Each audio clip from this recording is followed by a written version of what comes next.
Bonjour à toutes et à tous, je suis Monsieur Yagoub Karim, professeur enseignant en économie-gestion et aujourd'hui je vais vous présenter le baccalauréat professionnel MCVB. Donc MCVB, ce sont les métiers du commerce et de la vente option B, qui est axé essentiellement sur la prospection clientèle et gestion de l'offre commerciale. Alors, avec un bac pro MCVB, quels sont les métiers visés? Donc nous avons les métiers comme le commercial sédentaire ou itinérant. Alors tout d'abord, un commercial sédentaire, c'est quelqu'un qui est depuis son bureau, va pouvoir procéder donc à des actions, à des ventes, mais tout en restant dans son bureau. Prenons l'exemple de quelqu'un qui est en assurance ou un banquier, donc depuis son bureau, il va pouvoir effectuer des démarches commerciales. L'itinérant, c'est typiquement le commercial qui va prendre son véhicule et qui va se déplacer donc à l'extérieur en réalisant donc des tournées pour pouvoir rencontrer les clients, particuliers ou professionnels. Télévendeur ou téléconseiller. Le télévendeur va être essentiellement sur un plateau téléphonique et le téléconseiller, c'est si on prend l'exemple de quelqu'un, voilà, s'il a besoin d'un conseil, il va appeler son opérateur téléphonique, SFR ou Orange, et il pourra lui répondre et le conseiller par rapport à des offres. Et puis, on pourrait aussi également avoir le métier de vendeur. Ça peut être, ce n'est pas le premier métier visé par MCVB, mais d'être un vendeur dans une boutique ou alors une grande surface. Ce bac pro donc, va se dérouler en 3 ans, après la classe de 3e. Alors, cette formation est faite pour vous si vous vous intéressez déjà à la vente, au commerce, mais également à la négociation et à la communication.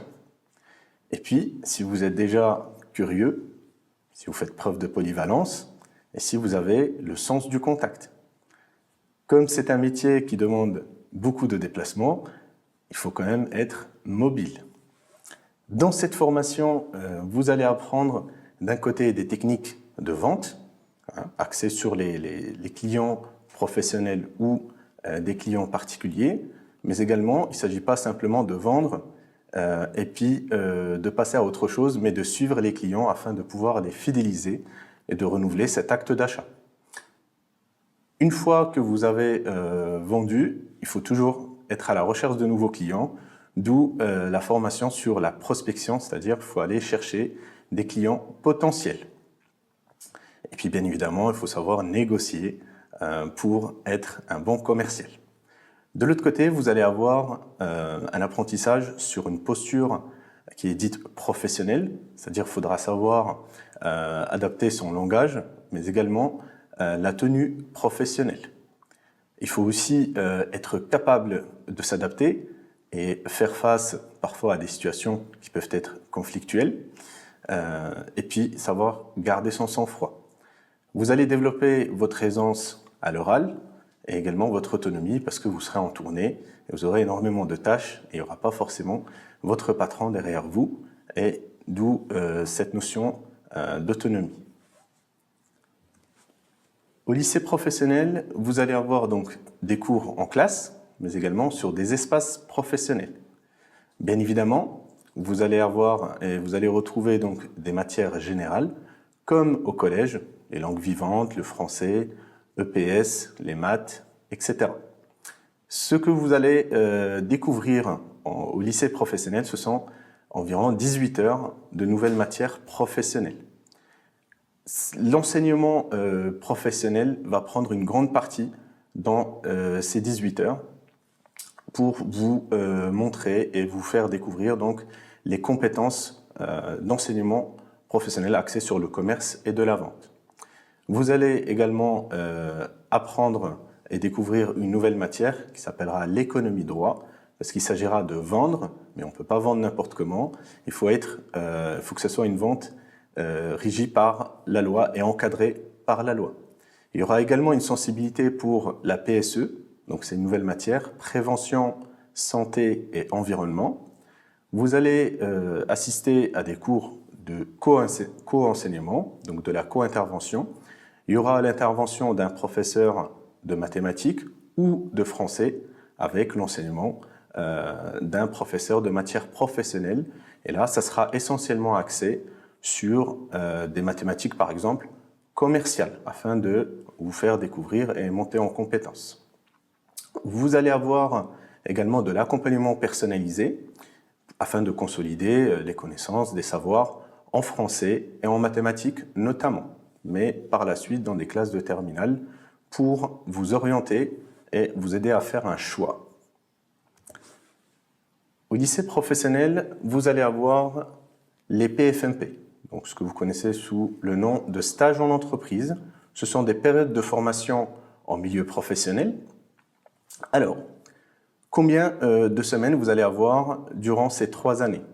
Vous allez avoir 22 semaines qui vont être réparties comme suit. Donc, il va y avoir 6 semaines en classe de seconde et puis 8 semaines en classe de première et 8 également en classe de terminale. Les lieux qui vont être visés essentiellement, on peut prendre l'exemple des agences immobilières, on peut prendre également les concessions automobiles, mais aussi les espaces, les services commerciaux. Donc là, vous avez Audi, vous avez donc les services de Free, Point P, etc. Alors, comment vous allez trouver et comment vous allez rechercher vos stages? Bien évidemment, en enseignement professionnel et en bac pro, l'élève reste acteur majeur dans sa recherche de stage. Il est pleinement impliqué. Vous avez l'accompagnement des enseignements de matière professionnelle. Il ne va pas être lâché tout seul. Il y aura une préparation sur le CV, la lettre de motivation et également la façon de se présenter afin d'aller rencontrer les entreprises et obtenir son stage. Comment entrer dans cette formation? Ça va passer par la formulation des vœux avec le conseil de classe en 3e. J'attire votre attention qu'il s'agira des familles des métiers et qu'il ne faudra pas se tromper. Donc là, il faudra bien choisir la famille des métiers, relation client, donc dite MRC, en seconde. Parce que comme vous le savez, en seconde, c'est une famille des métiers et les élèves vont découvrir 3 options qui regroupent, qui figurent dans cette famille, à savoir les métiers de l'accueil, donc ils vont découvrir l'accueil, les différents métiers de l'accueil. Ça peut être dans un point de vente dans une grande surface, ça peut être à l'aéroport, etc. Ou alors les métiers du commerce, mais également les métiers de la vente. D'où la confusion qui peut être faite entre les options MCVA et MCVB, puisque à la fin de votre classe de seconde, il faudra se pencher et effectuer un choix pour votre option en première et en terminale. À la fin donc de cette classe de seconde, vous allez choisir MCVB. C'est le bac qui nous intéresse ici. Et là, ça va se dérouler en 2 ans. Ne pas faire cette confusion parce que MCVA est axé essentiellement et étiqueté sur le commerce, c'est-à-dire c'est le client qui va se déplacer en point de vente, dans votre point de vente. Tandis que MCVB, c'est vous qui allez aller à la rencontre du client à l'extérieur. Peuvent intégrer ces classes les élèves notamment de seconde générale ou d'autres passerelles. Alors, vous avez la possibilité, notamment après le baccalauréat professionnel, soit de vous insérer dans la vie active, et là, vous pouvez d'ores et déjà travailler en tant que vendeur dans une boutique ou dans une grande surface, mais également télévendeur sur des plateaux téléphoniques. Ou alors, il y a souvent des possibilités de poursuite d'études vers des BTS pour avoir donc un bac plus 2, et il existe notamment, la poursuite logique, c'est un BTS NDRC, donc négociation, digitalisation de la relation clientèle. Et là, en fait, vous allez être typiquement préparé, ça va être axé sur la prospection et du coup sur un profil de commercial typique terrain. Ou alors, vous avez la possibilité d'intégrer un BTS MCO, management commercial et organisationnel. Donc là, vous allez apprendre plutôt la gestion d'une unité commerciale. Il y a aussi également de la vente. Il y a aussi la possibilité de prendre le BTS technico-commercial ou alors de faire un BUT GACO. Les possibilités ou les débouchés après un BTS sont donc commercial, assistant manager ou alors téléconseiller et acheteur. Vous allez avoir donc des journées portes ouvertes